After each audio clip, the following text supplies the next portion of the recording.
प्रलय प्रतीक्षा नमो नमः गीत किसने लिखा था? हीरालाल शास्त्री ने लिखा था, या फिर जमनालाल बजाज ने लिखा था, या जय नारायण व्यास ने लिखा था, या फिर माणिकलाल वर्मा जी ने लिखा था? तो इसका जो आंसर है बहुत अच्छा आंसर है सर, किसने?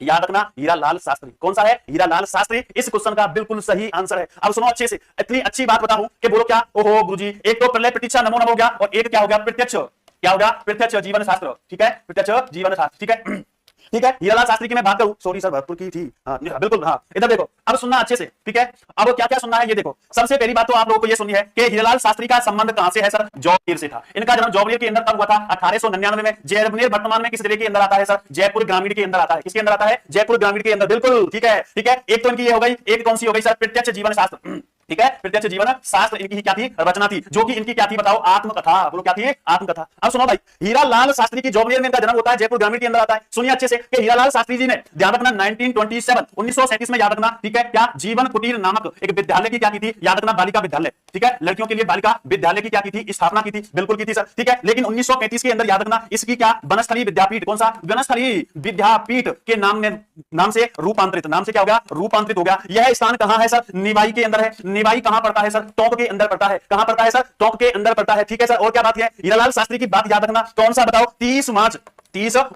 1949, 30 मार्च 1949 को याद रखना, कौन सा बना था? भरत राजस्थान। कौन सा बना था? भरत राजस्थान। और इस भरत राजस्थान के क्या बनाए गए थे? आपको पता होगा, प्रधानमंत्री बनाए गए थे। क्या बनाए गए थे? प्रधानमंत्री बनाए गए थे। और सुनना कि भाई साहब 1957 से लेकर 1962 तक, ध्यान रखना, कांग्रेस के क्या रहे थे बताओ? कांग्रेस के क्या रहे थे? सांसद रहे थे। कांग्रेस के क्या रहे थे? सांसद रहे थे। इसी स्थान पर, याद रखना, हीरालाल शास्त्री की क्या स्थित है भाई? समाधि स्थित है। कहां पर? निवाई टोंक के अंदर स्थित है। ठीक है ना, प्रधानमंत्री रहे थे, ध्यान रखना। और याद रखना कब तक भाई साहब? तो याद रखना 1951 तक ये राज्य के क्या रहे थे सर? मुख्यमंत्री भी रहे थे। क्या रहे थे बताओ? मुख्यमंत्री रहे थे। तो कौन है अपने हीरालाल शास्त्री? हाँ बिल्कुल बिल्कुल बिल्कुल, वनस्थली विद्यापीठ 1951 तक सीएम रहे थे। बिल्कुल 1951 तक क्या रहे थे? सीएम रहे थे। ठीक है ना। अगर जमनालाल बजाज की बात मैं कर दूं तुम लोगों से, तो याद रखना, जयपुर प्रजामंडल आंदोलन के दौरान ही, ध्यान रखना, 1927 में याद रखना, इन्होंने कौन सा संघ चलाया था? चरखा संघ स्थापित किया था। कौन सा? चरखा संघ स्थापित किया था। इन्हें गुलाम नंबर 4 कहा जाता है। क्या कहा जाता है? गुलाम नंबर 4 कहा जाता है। कारण सुनना, कारण क्या है कि भाई साहब अपना पूरा देश गुलाम, साथ में अपनी रियासत गुलाम, साथ में मैं खुद गुलाम, इसलिए मैं भी क्या हूं? गुलाम नंबर 4 हूं, इसलिए क्या कहते हैं? गुलाम नंबर 4 कहते हैं। याद रखना, ये जयपुर प्रजामंडल के तहत कांग्रेस के क्या थे? कोषाध्यक्ष रहे थे। कौन? अपने जमनालाल बजाज जी। बिल्कुल, गांधी जी का 5वां पुत्र कहा जाता है किनको? अपने जमनालाल बजाज को। जयनारायण व्यास की तुम्हें पता है, अक्कड़ का फक्कड़, ढूंढा धनी, मां साहब, लोकनायक, ये क्या है? ठीक है ना। और जयनारायण व्यास के द्वारा 3 पुस्तकें लिखी गई थी, आपको पता होगा। एक लिखी थी आगे बाग, जो का प्रकाशन कहां से किया जाता था? आपको पता ही होगा, वो अपने ब्यावर के अंदर से किया जाता था। एक इन्होंने पुस्तक लिखी थी पीप, और उस पीप पुस्तक जो थी, ठीक है ना, पीप पुस्तक लिखी थी। एक पुस्तक उसकी मुझे याद नहीं है। तो अपना आंसर क्या होगा? हीरालाल शास्त्री होगा।